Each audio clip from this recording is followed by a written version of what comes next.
কোনো কাস্টমারের কাছে কিছু বিক্রি করার পরে কিভাবে একটি ইনভয়েস বা বিল জেনারেট করবেন? প্রথমেই আমরা চলে আসব সেলস অ্যান্ড পেমেন্টসে। প্রথমেই আমরা চলে আসব সেলস অ্যান্ড পেমেন্টস মেনুতে। এখান থেকে আমরা চলে যাব ইনভয়েসে। এরপরে ক্রিয়েট ইনভয়েস। ওকে। আমরা এখানে প্রথমেই দেখতে পাচ্ছি আমাদের একটি কাস্টমার এড করতে হবে। এখানে আপনারা চাইলে আপনাদের লিস্টেড কাস্টমারদেরকে সার্চ করে খুঁজে বের করতে পারেন এবং যদি নতুন কোনো কাস্টমার হয়, সেক্ষেত্রে এই প্লাস বাটনে ক্লিক করে আপনারা চাইলে নতুন কাস্টমারের নাম, ইমেইল এবং ফোন নম্বর দিয়ে নতুন একটি কাস্টমার সেভ করতে পারেন। আমি আমার এক্সিস্টিং কাস্টমার থেকেই একজনকে সিলেক্ট করছি।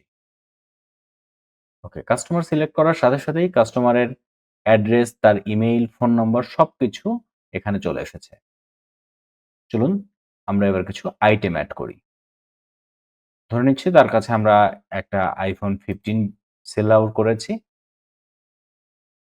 প্রোডাক্ট সিলেক্ট করছি। ধরে নিচ্ছি একটা iPhone এর চার্জার সেল আউট করেছি এবং একটা iPhone এর কেস সেল করেছি। ওকে। ৩ টা জিনিস আমাদের সিলেক্ট করা শেষ। এখন আমরা যদি চাই তাকে কোনো ডিসকাউন্ট দিতে, সেই ডিসকাউন্টও আমরা দিতে পারবো। ডিসকাউন্টটা আমরা ফ্ল্যাট অ্যামাউন্টেও দিতে পারবো, যে ফিক্সড একটা ফ্ল্যাট অ্যামাউন্ট, এবং ডিসকাউন্টটা আমরা পার্সেন্টেজে দিতে পারবো। যদি আমরা এখানে 15% ডিসকাউন্ট দেই, তো আমরা দেখতে পাবো যে আমাদের অ্যামাউন্টটা কি পরিমাণ কমেছে। তো আমরা চাই, আবার যদি আমরা চাই, এখানে আমরা ফ্ল্যাট অ্যামাউন্টে ডিসকাউন্ট দিতে পারবো। আমি ধরে নিচ্ছি আমরা ৳৭৫০ তাকে ডিসকাউন্ট দেব। সো এখানে আমরা চাইলে তাকে ৳৭৫০ ডিসকাউন্ট দিতে পারি। ওকে। এর পরবর্তীতে তার থেকে যদি আমরা পেমেন্টটা রিসিভ করে থাকি, সেক্ষেত্রে পেইড এ ক্লিক করব এবং দেখুন এখানে আমাদের ৳১,১৪,০০০ এই সেম অ্যামাউন্টটাই বসে গেছে।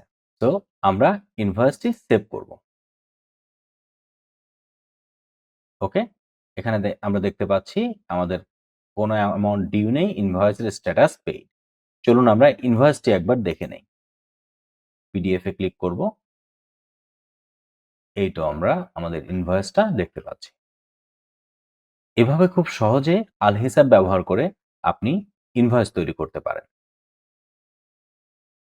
এরপরে আমি আপনাদেরকে দেখাবো কিভাবে একটি ডিউ ইনভয়েস ক্রিয়েট করতে পারেন। অর্থাৎ কোনো কাস্টমার যদি আপনার কাছে বাকি রাখে, সেই ইনভয়েসটা কিভাবে ক্রিয়েট করতে পারেন। চলুন আমরা আরেকটা ইনভয়েস ক্রিয়েট করছি। এখানে একজন কাস্টমারকে আমি সিলেক্ট করে নিচ্ছি। এখানে আমরা কয়েকটা আইটেম এড করব।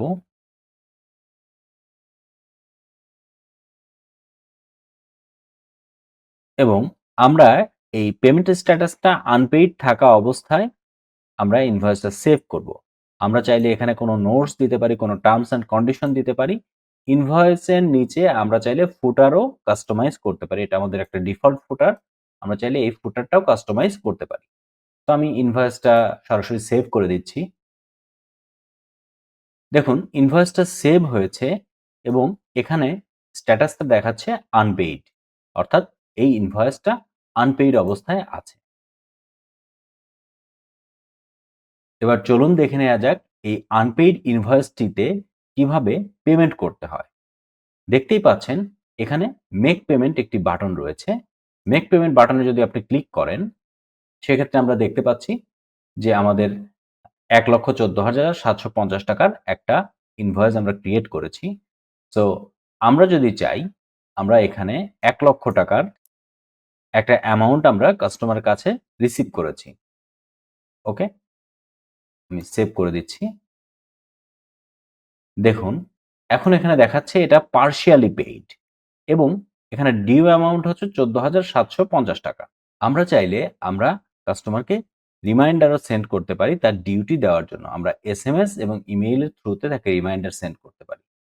যদি আমরা এসএমএস এর থ্রুতে সেন্ড করতে চাই, সেক্ষেত্রে সরাসরি আমাদের একটি এসএমএস জেনারেট হয়ে যাবে এবং যেখানে তার বিলের লিঙ্কটিও থাকবে, যে সে এই বিলে কত টাকা তাকে পেমেন্ট করতে হবে। এইভাবে আলহিসাব ব্যবহার করে খুব সহজেই আপনি আপনার কাস্টমারের জন্য একটি ইনভয়েস বা বিল তৈরি করতে পারেন।